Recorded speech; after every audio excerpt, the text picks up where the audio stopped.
Hey everybody, happy Wednesday to you. Let's tear right into it, gambling, and some of my thoughts on gambling, particularly as it relates to sports books and the big mountain that anybody has to climb if they want to succeed in winning. Well, number one, we know that the big lavish casinos on the Las Vegas Strip and the new ones downtown, they weren't built with the casinos paying out more than they take in to bettors. That's for darn sure.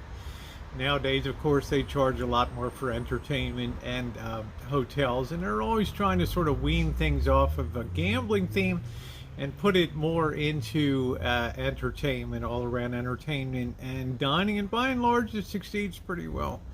But at the heart of it all, gambling is still a very important part of what the Vegas experience is, and there's a perfectly good reason why, because the house always has the bet edge on virtually every bet that you make in Las Vegas, and that edge is intensifying over time. We've seen the introduction. It used to be a single zero on the roulette wheel, then it's a double zero. Now we have the triple zero introduced in a lot of places on the roulette wheel, thus making your odds worse if you're going to bet black or red, right? Makes it very difficult. And also, blackjack went from 3 to 2 to 6 to 5, and basically most places in Las Vegas really hurting your odds of coming out ahead. So at the margin, we can imagine that they're doing a little bit of the same thing with slot machines. They have psychologists that analyze people, study people, and then develop algorithms to take advantage of people.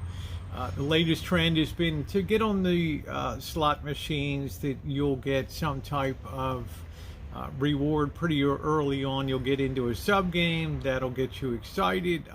I've taken advantage of that programming, if you will, making very short bets, total of $20. You either hit it or you don't, or you walk away.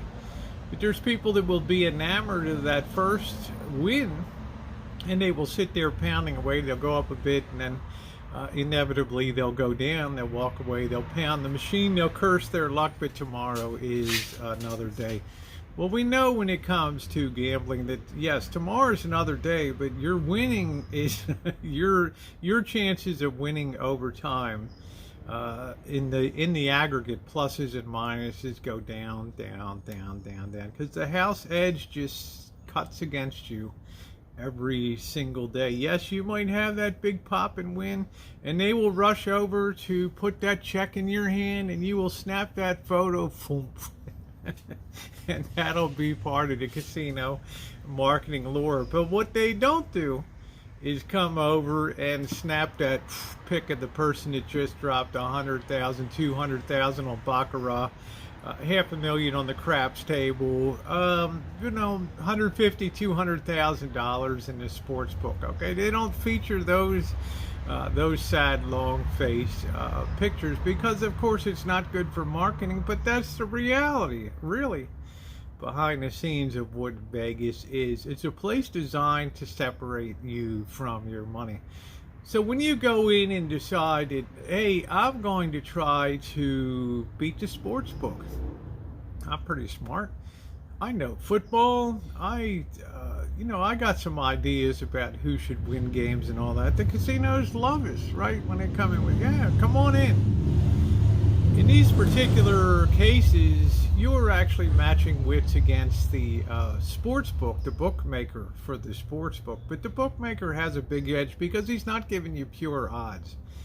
He's taking something called the juice out of it, the midpoint, where you're not going to get a perfect payoff if you win. There's going to be a middle section of your payoff that's going to go to the bookmaker for having this grand operation with beautiful cocktail waitresses, great plush booze, great TVs, great coverage, every game on planet Earth, right? All that stuff costs money, and big money to build and operate. So the bookmaker's going to take their cut, and it's going to be anywhere from 8 to 13% on bets, and over time, bet after bet, that edge works against you. I'm telling you all this not to depress you or make you think it's not worthwhile, because the real hook of gambling for most people is it's entertaining. You never know when the dice roll. You never know when the roulette wheel starts spinning. You never know when you pull that handle on that slot machine or sit at that 21 table, blackjack table, that you might have a hellacious run. It's happened before. But it's just pure chance, and it's about the chance of somebody being hit by an asteroid walking down the street in New York City on a hot summer day. It's a rarity, but it gets a lot of news. Okay, people crow about it and they talk about it. But what happens often in sports books that I noticed is you'll have somebody that's a sports bettor, and maybe they win a sports betting handicapping contest, and they decide that they're good, right? And they go down, they move to Vegas, they start making their bets, and maybe they win, maybe they lose. But I will tell you this: the acknowledged best sports bettor of all time, Billy Walters, Kentucky, who calls himself a Kentucky hillbilly, wins 55% of his bets over the lifetime. 55%, not 90%, not 80%, 70, 55%. Now, that little edge after paying the, giving the take to the bookmaker and all that, it's been enough over time to amass him a fortune. A small edge works that way. You don't need a 10%, a little 0.5% edge, 1/4% edge, even 1/10% edge over time will compound your earnings if you have the right approach to money management. So a lot of people are called to do the sports betting. They might have some initial success, and all of a sudden they pass into what I call guru class. Okay. A little victories makes a generalization about, I must be good, man. I beat these sons of bitches today, and I beat them yesterday, and I beat them last week. I'm good. And then maybe you go on the inevitable losing streak. So you decide, okay, I've got a social media presence. I'm going to start jacking this up, and I'm going to start selling my picks to other people. All right, so you rent your flashy Lamborghini for the day, you get your gold chains, you order on Amazon your $100,000 of fake $100 bills, and you go to town. And you become an influencer, and you try to build a following. This is inevitably what happens. Places like VIP Sports and Steve Stevens, and they're never going to publish their long-term track record. So what they depend on is boiler room operations, where they have to replace the people that get burned on their bad calls through hype podcasts and things like that, and just working the phones like crazy and encouraging people to make certain bets. And if the people win, great, they're hooked, they're clients, until the inevitable happens. They get their clock cleaned, okay, and they disappear as clients because they can't take the hit. All right, and it's almost like Wall Street money management firms in a way, that some of them operate on the basis, if you come in and fly into Vegas like Steve Stevens of VIP Sports, and we work together, and you bet 20,000, 40, 60,000 on a game, then if you win, I'm going to get 40 to 50% of your winnings. If you lose, it's all on you. Okay. How long do you think people can sustain on that? Yeah, you get the private jet pulling in, you get the fancy pants dinner, you get the suite at the hotel that you get to watch the game, and maybe the pretty girls, the cocktail waitresses, and you're all taken care of and you're feeling good until you lose, in which case you disappear. So the point is, if you were successful in making picks over the long haul, you would not share your system. There would be no incentive to share your system, right? I mean, you're good. Your only problem would be trying to get enough money in while flying under the radar before the sports books cut you off, because you know why? Why did they cut you off? Because they're not in the business of paying off people and enriching people. They're in the business of taking people that are going to lose bets. So if you demonstrate some proficiency,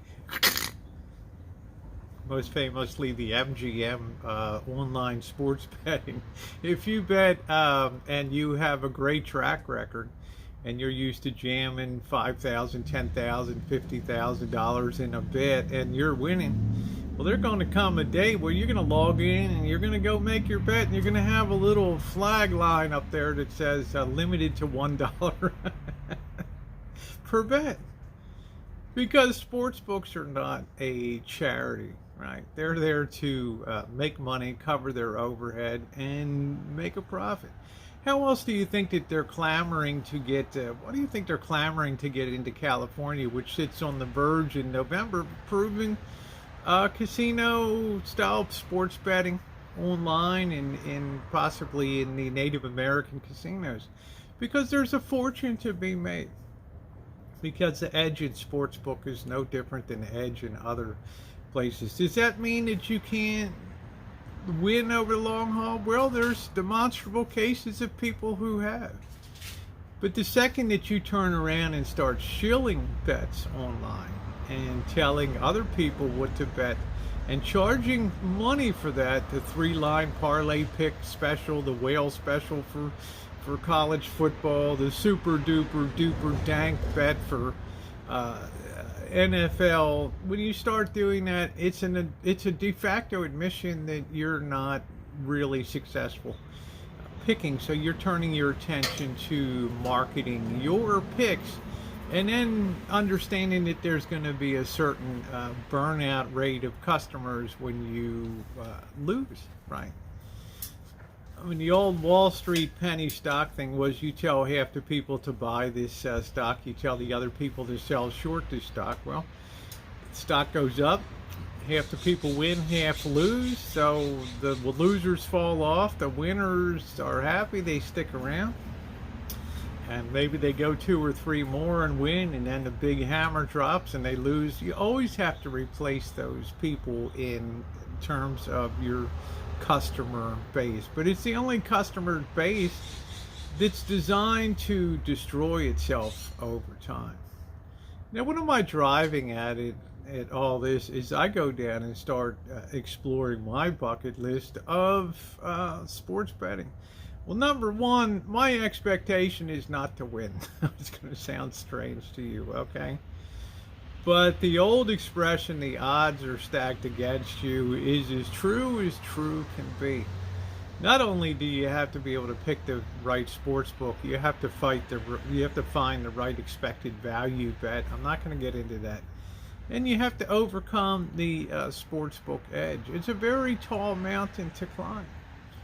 You may go, I guess the worst thing that can happen is somebody will have 10 in a row or something like that, be hooked forever, and then when the inevitable hammer falls, maybe they go down the path of ruin. It's not unknown. So I'm saying the people in the real know that are probably winning that 55% of bets. They have tremendous flows of information on people on the inside. They pay people to put down their bets so they can't be choked by the sports books. They have all kinds of operations, but what they're not doing is sharing their picks with you, all right? Because there would be no point to. They would move the line. If enough money came in and Billy Walters says take Western Kentucky and the over 120, the bookies would move that line and make sure that they were protected, that nobody else is going to be able to make that. It's a very complicated, but it's a simple process. It's all designed to protect the bookmaker. So, number one, I don't expect to win. All right, particularly when it comes to horse racing. It's something that I'm inclined to just throw out right away, because not only do you have the temperament of the horses. Maybe I want to run today, maybe I don't. Maybe I'm just pissed off and in a bad mood today, and I'm not designed to be on the track. But a lot of people are going to drop some money on me, so I'll just gamble and, trot around, do the best I can. But again, you have to overtake that 13 to 17% edge that the bookmakers are offering on that. So it becomes a very difficult proposition. Number two, if I tell you that favorites, no matter what the sport, seem to win 38 to 42% at a time. Even if they win 50% at a time, what's the point, right? Up and down, it's not going to be worth your while. This just elaborates the big mountain that you have to climb. Now, some people run a lot of statistical models, and there are teams that work and have shown some statistical success in using computer modeling. And their big challenge becomes being able to get their money down. One particular case, they're working 16 phones. They have to stay logged into all these sports books. They can't log out, because if they log back in, the little flag's going to be, right, $1 bet and all that. So it becomes more of a logistical thing. That's when you know that somebody really has an edge, and it can tote up to hundreds of thousands and millions of dollars. But that's not you, and that's not me. So it's important to do one very critical thing that I plan to do, and is, if you're right, the money you put down trying to prove your system should be very small. Okay, meaning people will laugh at you if you go up, oh, I want to put $20 on this. You're standing next to guys that are dropping $5,000, $10,000 on the game. The bookmakers love that stuff, okay? And they balance the book, win or lose. They're going to get that middle cut of their take on it, for sure. And the $50,000 bettor is either going to be happy or unhappy, but he will return one way or another. But I think starting very small with bets gives you an advantage, because, well, it forces you to focus on your methodology and things that are important to you when it comes to evaluating teams. And everybody's going to be a little different. But maybe the factors float once in a while. They change over time. Teams go through slumps. Teams go through win streaks. We know that. Those are the kind of things that upset the balance of perfection when it comes to picking winners and things like that. The unknown factor.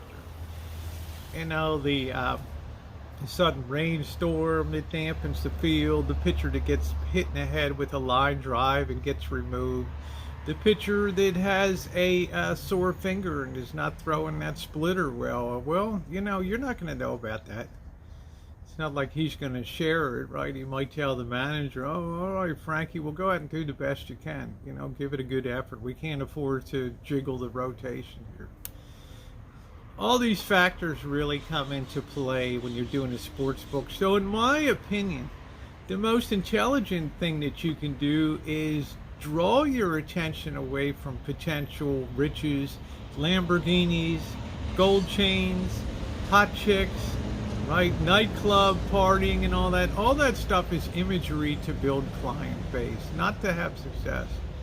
To me, the best thing you can do is put a little bit of money in and test yourself, and if possible, try to improve your factors of what you think makes a winning team. To me, that's the fun part.